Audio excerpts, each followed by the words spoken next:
so let's watch. Oh, we've gone a little bit far forward. Let's go through the sleevesy one from. Oh, it's about there.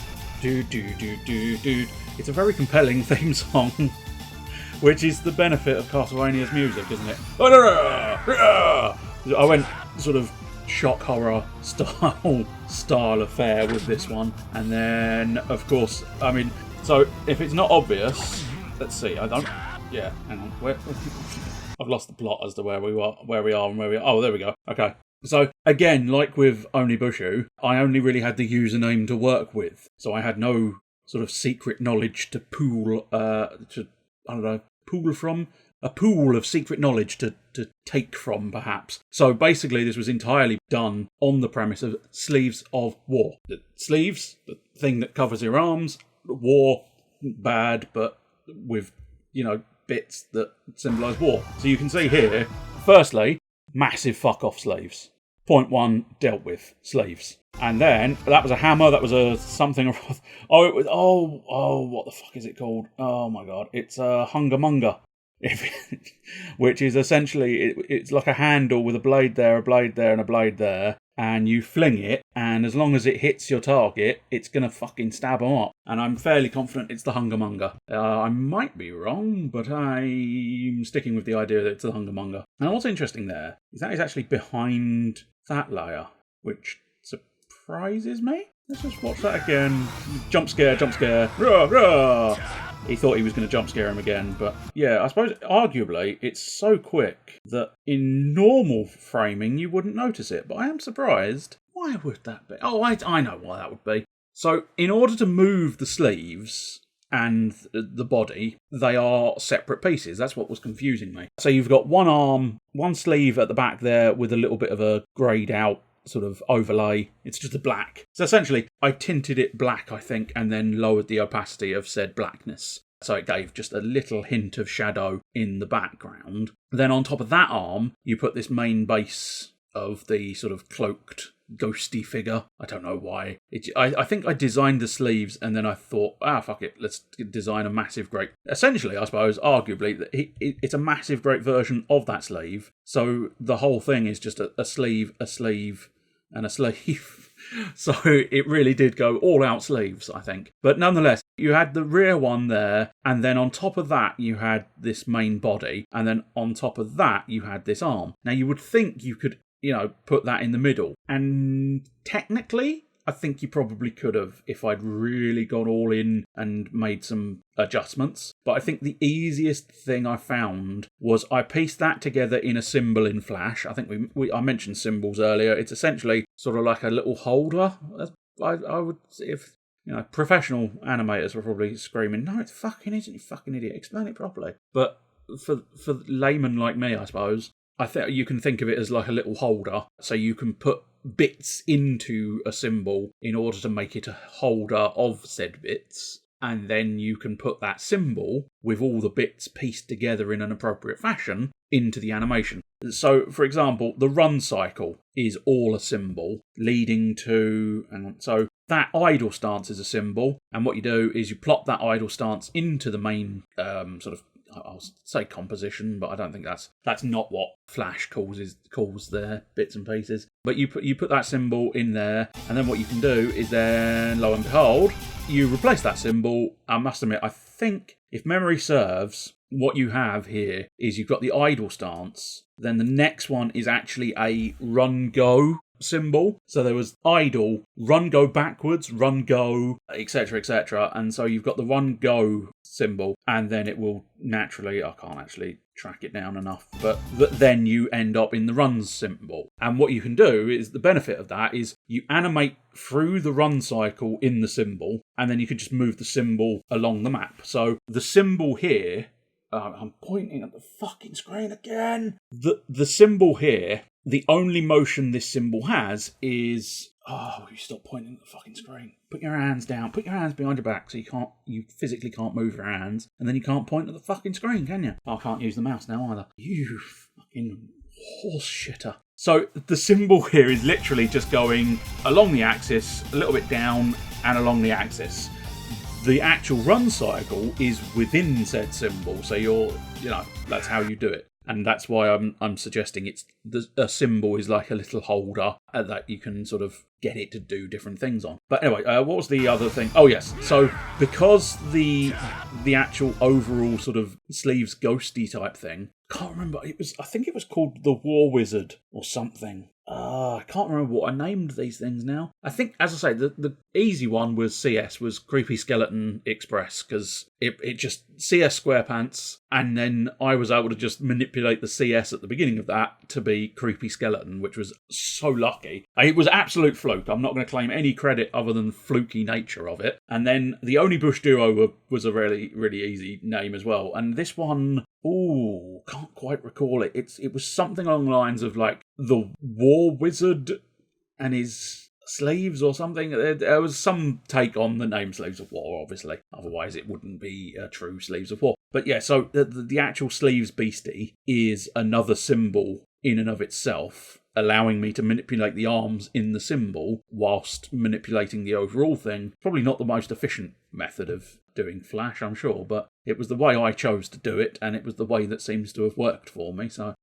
whatever gets the job done at the end of the day. But that would be why, when I went to launch these things out, I think the easiest method, and the simple fact is that the only reason I spotted it, I mean, I probably acknowledged and spotted it when I first built this, but the only reason I've now subsequently spotted it is simply because I've stopped the frame. Like that, the motion is so quick, you just can't tell. Okay, this was quite an interesting idea. I didn't honestly know what to do with this boss, if that wasn't obvious. I'm sure it's obvious from all the other bosses as well, but as I say, I had two things to sort of grab onto: sleeves and war. We covered sleeves with the design of the ghosty sleevey thing, and then I was left with war, and it was like, okay, war, symbols of war. Do I want to bring in tanks? And there was before this idea, there was going to be it was going to eject a tank that rolled across the screen. And then I was looking around and I spotted, for those of you who don't know, Sleeves of War's sort of chosen icon of his username across many platforms. He has the same chosen icon. Now that is not the icon. I will just clarify that for anybody thinking, I don't recognise that. That's funny. But the outside it. Hang on. I'll tell you what. We'll skip forward. There we go. Okay. So that is a pixel version in a sort of buzzsaw-y surround of what Sleeves' emblem choice is. Now, what I did was I then took the outside pattern. Oh, we skipped back too far, never mind. But you'll note again, as I was explaining with snow, so I took the outside pattern and then looked up some war symbols, and that is it's the Spartan war symbol. Is it Omega? Or is it one of the others? I think it might be Omega. I might be wrong. If you know your ancient alphabet type thing, you possibly know that. But that's the symbol they use on Spartan shields, I believe, which Spartans were, in fairness, one of the highest grade warriors of all history, I believe. But then I thought, fuck it, let's do some kind of buzzsaw, because I think a lot of it was influenced on what I felt I could do. Oh, there's another, interestingly enough. Now, have I gotten confused here? I might have done. Because we've got two symbols here. Now, okay, I think that might be the Alpha, and that's the Omega, maybe. But I think that's more... the left side is more your God of War symbol, I think. How many times have you played those games? Not enough, clearly. So, do you know what you're doing this afternoon? Playing God of fucking War. Entirely a lie, but fun. Especially because it's already this afternoon.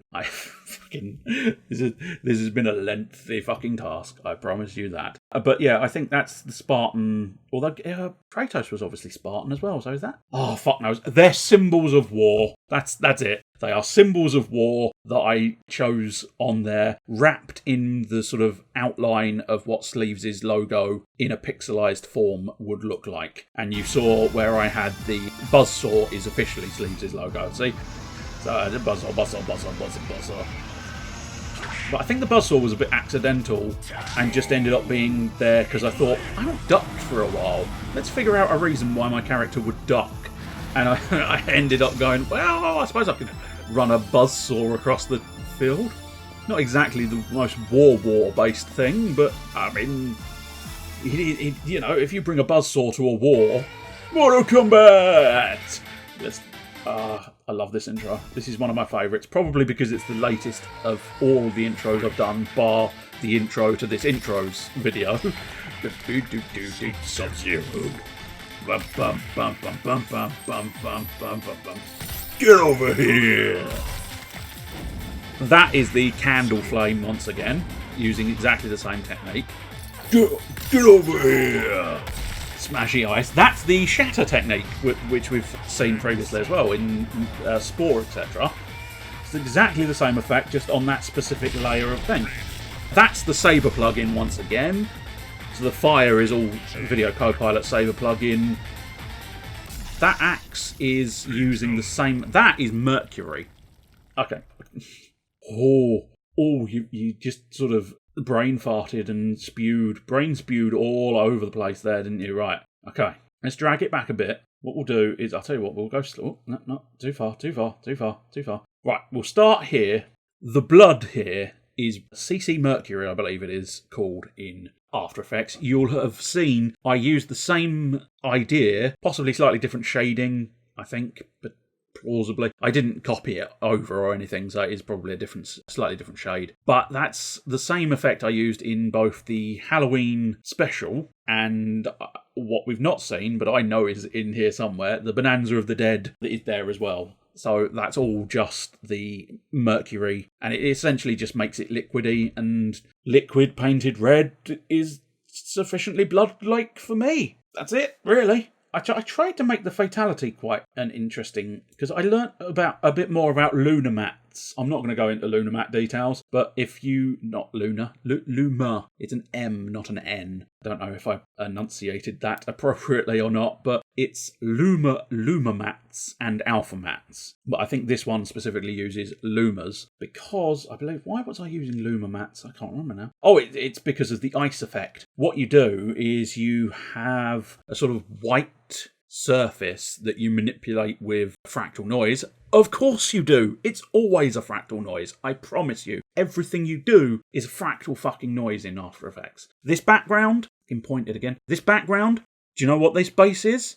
Fractal noise with a turbulent displace on top, I believe. Do you know what this stone texture is? I'm pretty certain, although it is Photoshop's one, so I don't necessarily remember if it is a fractal noise or not, but it's still a noise filter. So everything seems to begin with a fractal noise. It's incredible how universal and, different you can make these fractal noises. It's incredible. But what you do is, with the Luma mats, you sort of just have a white space. And so with the fractal noise, you can make it very, very dark. And if you make it particularly dark, it obviously goes black. Now, if you then animate that brightness back to a point where you can see the white areas, you get the noise suddenly sort of coming in, and that's how you get this sort of... This isn't a tutorial, so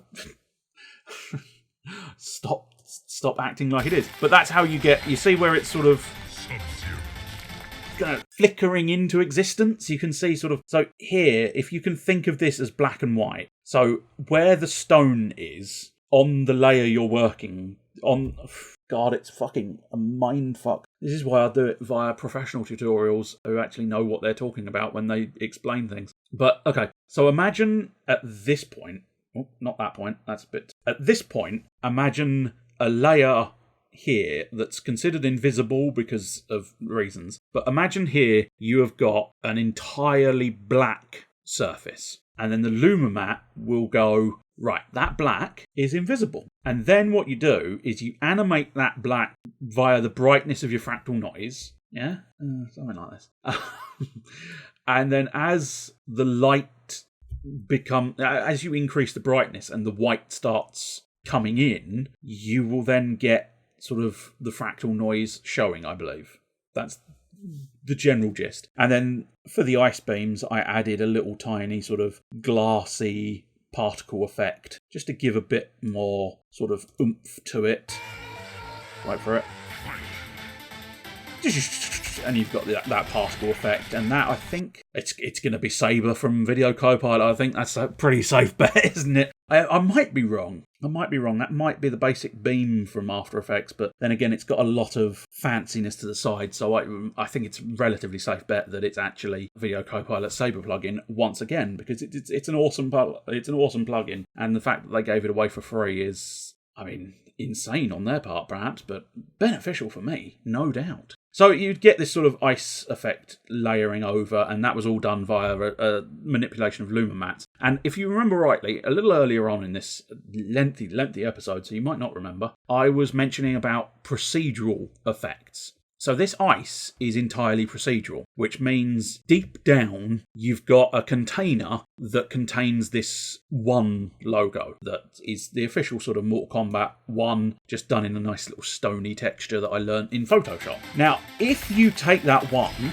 and you remove it from the little container, you can then put in a different shape, i.e. you can put in a nice round shape. And again, to do with Luma mats, so this one obviously tracks sort of from bottom to top, and that's a transition from bottom to top, I believe, whereas this outer layer, all that is a transition that brings the white in via a sort of ellipse mask. Again, I do emphasize these are not tutorial videos. I'm trying to give you a slight insight, but it's not an actual tutorial, so I don't expect you to actually pay much attention to the techniques and learn anything too dramatic. But I'm just saying, the key thing to note is because it's all procedural based stuff, you can just replace this one. And it's also how I did the end frames. So where my Sub-Zero face freezes over, that is just I replaced this one with Sub-Zero's face. And it's an absolute piece of piss now. I can use ice effects to my heart's content because I can just change out that base level container to whatever the fuck I feel like. The one thing that bugs me slightly, and I still don't fully know why, I think it's because I tried shrinking down the rays. But if you look carefully at these rays, it's like, they're at a speed, they're at a peculiarly fast speed, and it all just went horribly wrong, which is essentially why you get, just fade it out, that'll do, I'm not fussed.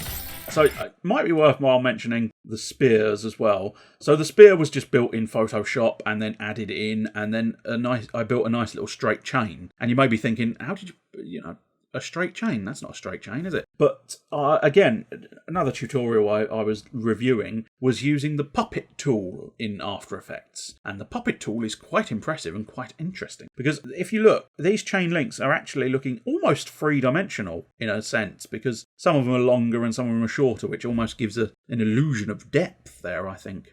Not deliberate, I will just point that out, but nonetheless a pleasant effect all round. Now, the only problem with the puppet tool I found was it's a little bit sort of stretchy. So for a chain link, it's not hugely suited. If I'd used a rope, it would have looked really fucking good, but Scorpion doesn't use a rope, he uses a chain. So I used a chain in the animation, but you can see where the chain is a little bit stretchy and a little bit rubbery, which isn't exactly accurate to a chain, but I think it works nicely as a concept, and as specified, you can see again clear evidence, exactly what I showed you on the Overlord intro as well. You get these big chunks, and it was slightly troublesome remembering how the fuck to do it. Because it had been so many years since I'd done the shatter effect, it was like, why is this not shatter? Because the problem was what I needed was a point over here to shatter. And I think the radius of the shatter was like somewhere in the middle here. And it was like, why is this not shattering? I don't understand why it's not shattering. Will you please shatter? What is wrong with you? You're not shattering. And then I finally realised, I got to move the point. I see. So that was a bit awkward. The sort of addition of Mortal Kombat, or Morcom technically. If I put Y's over there, you'd have had more common Y's. It's a little joke for you. That's just a linear wipe. Why are you giggling at linear wipe? Because I'm thinking of people wiping their arse. You are, aren't you? Yeah. You're a sad, sad little man. Yes, I am. But yeah, it was just timed with the motion of the one. That's it. There's nothing spectacular here. One thing I will point out here was I was particularly pleased with this level of extra detail that I don't I don't know. It's one of those ones where it could be easily missed because of all the other action. You see these little... I don't know. What I did was, again, using a different Luma mat, I was able to... Wait for it. The flame comes off, so that disappears quite quickly, and then the heat from the flame rises up, and you get the drops have gone, but we've got drops the other side. And again, so again, because the flame is centered here, it sort of dissolves the ice quite quickly at the bottom, and then finally sort of eradicates the ice here. And what I did was I put a little rain effect in, and that is literally, After Effects do provide it's probably going to be called CC Rain. I can't guarantee that. It might just be called rain particle effect or something. Now, what that does is it covers the entire screen. So what I did, which I felt was moderately inventive as well. I know I'm sort of boosting my own ego with these things where I'm saying they were clever. They're probably not considered that clever in the grand scheme of things, but I was quite pleased with it. What I did was I just masked out an approximate area and had that mask sort of travel out with the melting effect. So the rain first appears down here, then you sort of get it up there. In fact, I think I did go really all out with it, because I first put the masking at the bottom corner so that you've only got that as a bit of rain. And then I only introduced this side patch of rain once this area here had melted. So again, all just using manipulated masks, but quite, a degree of thorough detail. And what you then just get is Scorpion once more,